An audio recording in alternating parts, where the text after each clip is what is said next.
अस्सलाम वालेकुम dear students.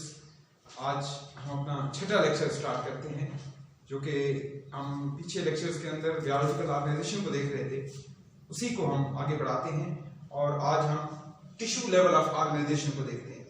बेटे, जो टिश्यूज हैं वो क्या चीजें हैं?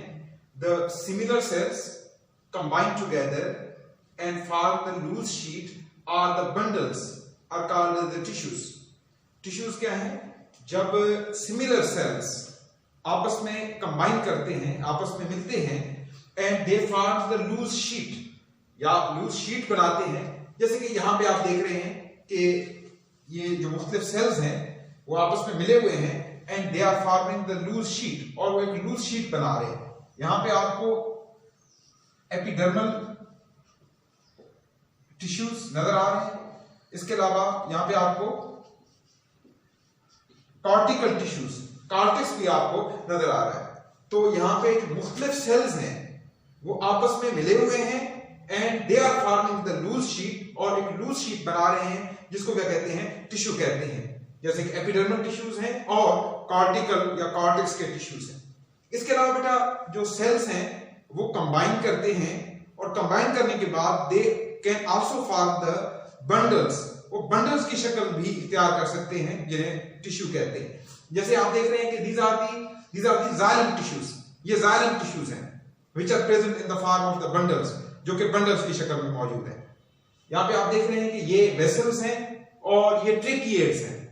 ये दोनों सेल्स कंबाइन करके they are forming the bundle of xylem.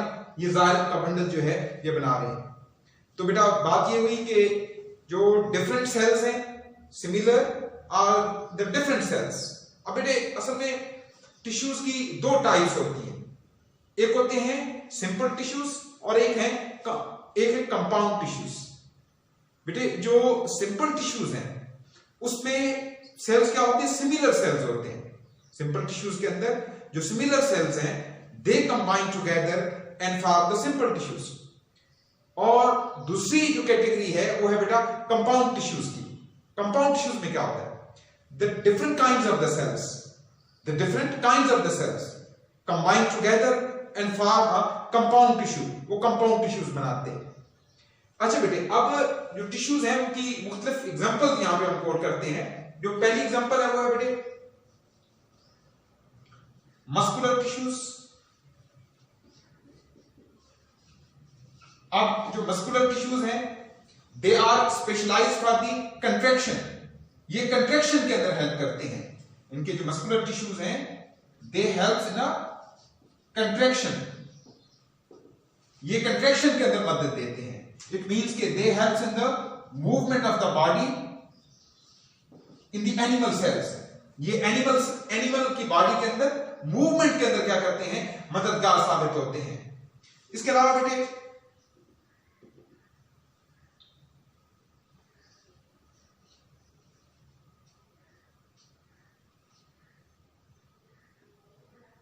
Nerve tissues हैं।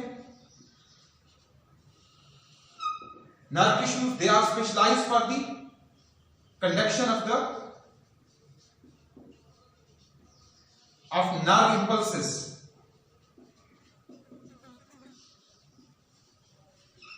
Nerve tissues are specialised for the conduction of the nerve impulses. ये नर्व इंपल्सेस को कंडक्ट करने में क्या करते हैं? रोल प्ले करते हैं। इसके अलावा बेटा जाइलम टिश्यूज हैं।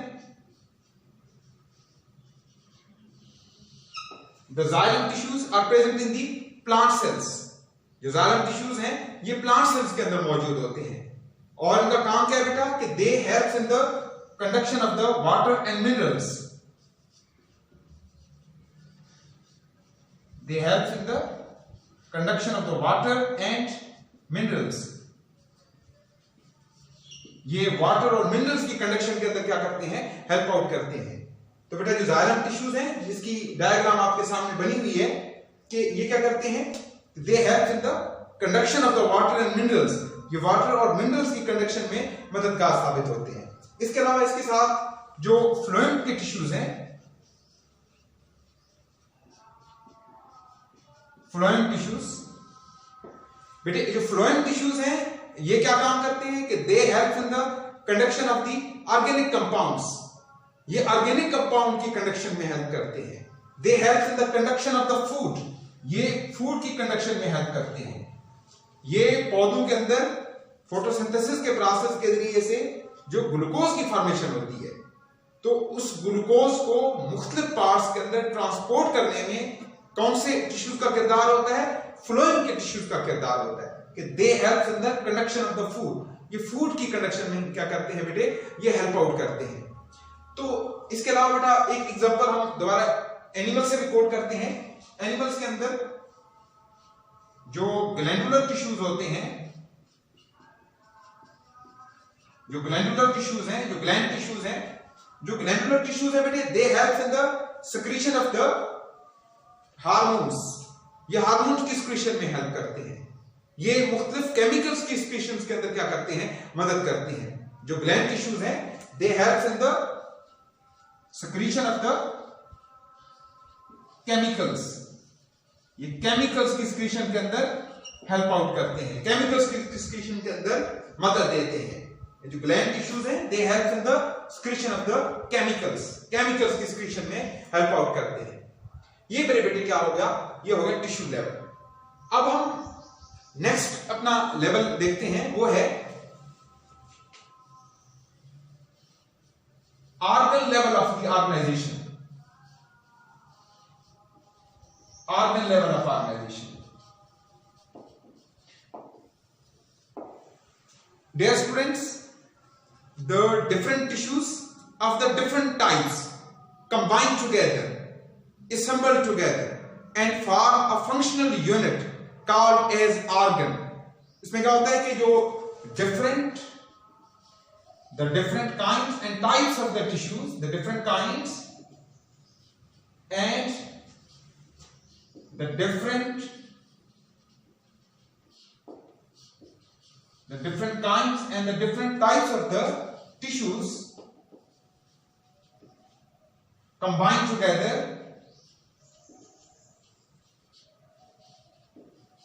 and form a functional unit, वो एक functional unit बनाते हैं which is called as organ, जिसको क्या कहते हैं? ऑर्गन कहते हैं। The different kinds and the different types of the tissues, मुख्तलिफ किस्म के tissues which have the related functions, ये बात याद रखें। जो मुख्तलिफ किस्म के टिश्यूज होते हैं, जो मुख्तलिफ टाइप्स के टिश्यूज होते हैं, which have the related functions, जिनके फंक्शंस आपस में रिलेटेड होते हैं, they assemble together, they combine together and form a functional unit which is called as organ।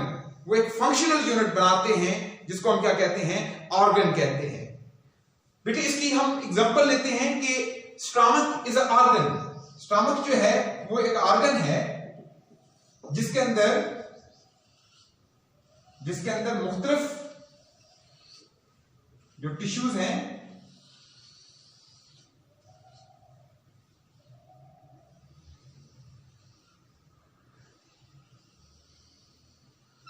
अब अगर आप देखें तो स्टमक के अंदर बेटे, स्टमक के अंदर जो मुख्तलिफ टिश्यूज हैं, फॉर एग्जाम्पल स्टमक के अंदर ये secretory epithelial tissues, और इसके अलावा इसके अंदर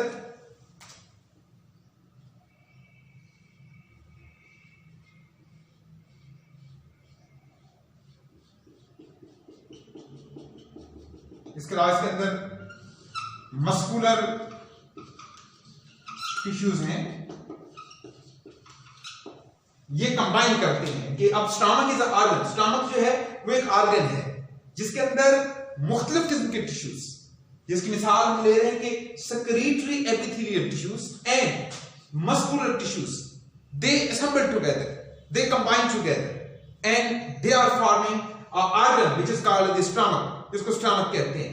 And stomach helps in the process of digestion, as you all know. अब ये जो secretory epithelial tissues हैं, ये क्या करते हैं? That helps in the secretion of the gastric juice. बेटे ये गैस्ट्रिक जूस की रिलीज में क्या करते हैं, मदद देते हैं। और जो मस्कुलर टिश्यूज हैं स्टमक के अंदर, that helps in the movement, ये कंट्रैक्शन में हेल्प करते हैं। That helps in the contraction of the wall of the stomach. Stomach की जो दीवारें हैं उन्हें कंट्रैक्ट और रिलैक्स करने में हेल्प करते हैं। इससे क्या होता है, इससे ये होता है कि the food is able to mix with the gastric juice. जो खुराक होती है वो गैस्ट्रिक जूस के साथ आसानी के साथ क्या हो जाती है बेटे, मिक्सअप हो जाती है। इस तरह से उसकी जो डाइजेशन का प्रोसेस है, उसके जो हाजमे का अमल है, वो क्या हो जाता है, आसान हो जाता है। इसके अलावा the food is also pushed toward the posterior side due to this movement. इससे क्या होता है, जो खुराक होती है वो इंटीरियर साइड से it is pushed toward the posterior side. Posterior side की तरफ भी खुराक क्या होती है, वो पुश होती है, जिससे क्या होता है, जिससे खुराक की जो मूवमेंट होती है टुवर्ड द स्मॉल इंटेस्टाइन, उसमें भी मदद मिलती है। अच्छा बेटे एक और बात, ये जो मस्कुलर टिश्यूज हैं स्टमक की, उसकी जो कंट्रैक्शन होती है, this is also called as, तो स्पेशल एक नाम देते हैं, चर्निंग एक्शन ऑफ स्टमक। कि दीवारें जब कंट्रैक्ट और रिलैक्स करती हैं तो this is called as churning action of stomach. ये इसको churning action of the stomach भी कहते हैं। तो ये मेरे बेटे क्या हो गया, ये हो गया ऑर्गन लेवल ऑफ ऑर्गेनाइजेशन। जो मुख्तलिफ किस्म के टिश्यूज हैं वो कंबाइन करके वो एक ऑर्गन जो है वो क्या कर रहे हैं बेटे, वो बना रहे हैं, जिसको हम क्या कहते हैं, अभी जिसकी एग्जांपल हमने ली है कि स्केलेटली एपिथेलियल टिश्यूज और मस्कुलर टिश्यूज कंबाइन करके क्या करते हैं, स्टमक बनाते हैं। और स्टमक जो है वो एक फंक्शनल यूनिट के तौर पे काम करता है, और यही जो यूनिट होता है फंक्शनल, ये क्या करता है, that helps in the process of digestion. ये डाइजेशन के प्रोसेस के अंदर हेल्प आउट करता है। मेरे बेटे यहाँ हम ये जो छठा लेक्चर है यहीं पे एंड करते हैं। नेक्स्ट लेक्चर के अंदर इंशाल्लाह हम बेटे ऑर्गन सिस्टम और हम इंडिविजुअल लेवल और बात को आगे लेके चलेंगे। थैंक यू, अस्सलाम वालेकुम।